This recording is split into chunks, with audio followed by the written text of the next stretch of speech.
Shalom Bapak Ibu yang dikasihi oleh Tuhan. Salam damai sejahtera di dalam kasih Tuhan kita Yesus Kristus. Kembali kita mau merenungkan firman Tuhan yang terdapat di dalam Kejadian 2 ayat 22.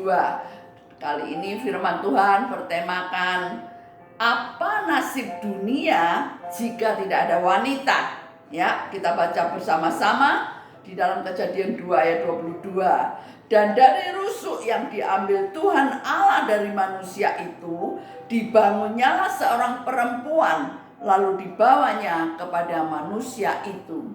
Allah sendiri melihat ketika Adam hanya seorang diri, maka Allah berpikir itu tidak akan baik buat Adam. Itulah sebabnya Allah menciptakan seorang wanita yang diambil daripada tulang rusuk daripada Adam, yang akhirnya diberikan nama yaitu Hawa. Ya, di situ dikatakan dan dari rusuk yang diambil Tuhan Allah dari manusia itu dibangunnyalah seorang perempuan, lalu dibawanya kepada manusia itu. Bersyukur kita karena Allah tidak membiarkan Adam itu hanya seorang diri, sehingga ketika Hawa sudah diciptakan oleh Allah, maka mereka berkeluarga dan mempunyai keturunan demi keturunan. Sampai pada hari ini pun juga kita bisa ada dalam satu keluarga yang diberkati oleh Tuhan. Ya, jika tidak ada wanita, apa yang akan terjadi? Yang pertama, tentunya tidak akan ada suara tangisan bayi. Coba kita baca di dalam Amsal 15 ayat 20. Anak yang bijak mengembirakan ayahnya, tetapi orang yang bebal menghina ibunya.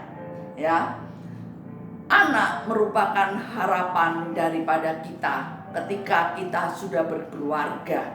Ya, seletih-letihnya kita, secapek-capeknya kita bekerja, akan tetapi ketika sampai di rumah ada suara tangisan bayi, ada suara anak-anak yang menjerit-jerit, maka hilanglah rasa capek itu, yang digantikan dengan sukacita, yang digantikan dengan kebahagiaan. Itulah sebabnya yang menjadi harapan kita adalah anak-anak, adalah keluarga.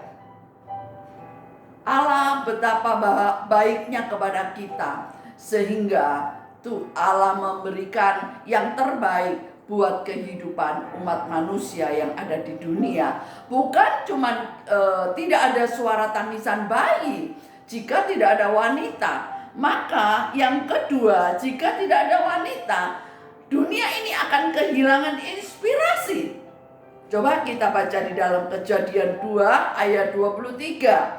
Lalu berkatalah manusia itu, inilah dia tulang dari tulangku dan daging dari dagingku. Ia akan dinamai perempuan sebab ia diambil dari laki-laki. Ketika Adam bangun dari tidur dan dia mendapati ada seorang wanita yang ada di sampingnya, maka dia berpikir inilah yang sepadan dengan dia.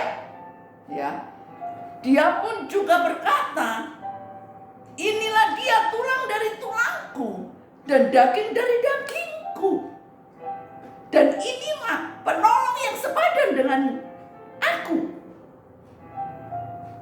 Timbullah cara berpikirnya dia, bahwa wanita ini adalah pendampingnya seumur hidupnya.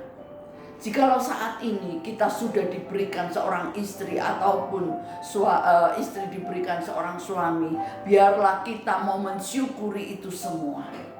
Ya, karena suami istri ini adalah satu di dalam tubuh Kristus yang seharusnya saling mengasihi. Wanita pun sebagai pendamping seumur hidup, istri sebagai penolong di dalam kehidupan seorang suami yang harus dijagai, yang harus dilindungi. Dan oleh karena istri inilah, karena keluarga inilah, maka suami pun juga punya tanggung jawab lewat pekerjaannya untuk dapat menghidupi keluarganya. Bersyukur sekali kepada Tuhan, sebab Tuhan itu baik adanya buat kita.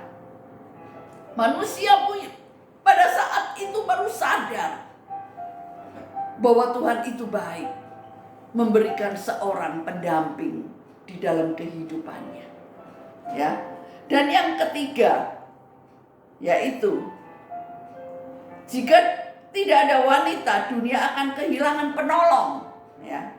Di dalam kitab Kejadian 2 ayat 18, Tuhan Allah berfirman, tidak baik kalau manusia itu seorang diri saja. Aku akan menjadikan penolong baginya yang sepadan dengan dia. Kita para wanita adalah penolong, ya, penolong daripada seorang pria. Ya. Seringkali wanita jikalau ditinggal oleh suami tercinta, maka sekalipun dia punya anak, ya, itu dia masih mampu untuk menjalani hidup. Tetapi seringkali seorang pria, apabila si istri ini sudah meninggal, maka dia tidak mampu lagi untuk menjagai anak-anak, untuk rumah tangga, ya, itu tidak akan mampu mengatur rumah tangganya lagi. Pasti dia akan membutuhkan kehadiran seorang wanita.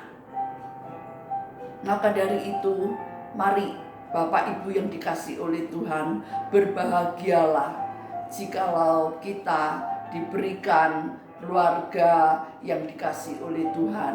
Kita bisa beribadah bersama-sama, kita bisa berdoa bersama-sama, kita bisa memuji dan memuliakan Tuhan bersama-sama. Kita mau menikmati hidup ini oleh karena semuanya adalah anugerah daripada Tuhan. Itulah yang dapat saya berikan renungan firman Tuhan, agar kita saling memperhatikan satu dengan yang lain di dalam keluarga kita, sehingga keluarga kita boleh diberkati Tuhan dengan luar biasa.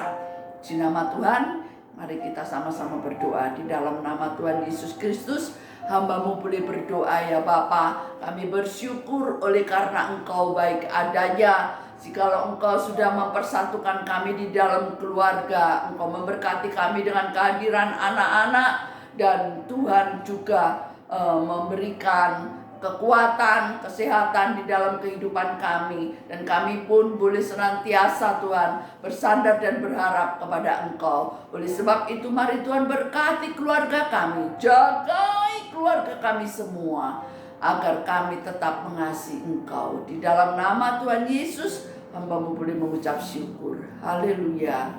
Amin.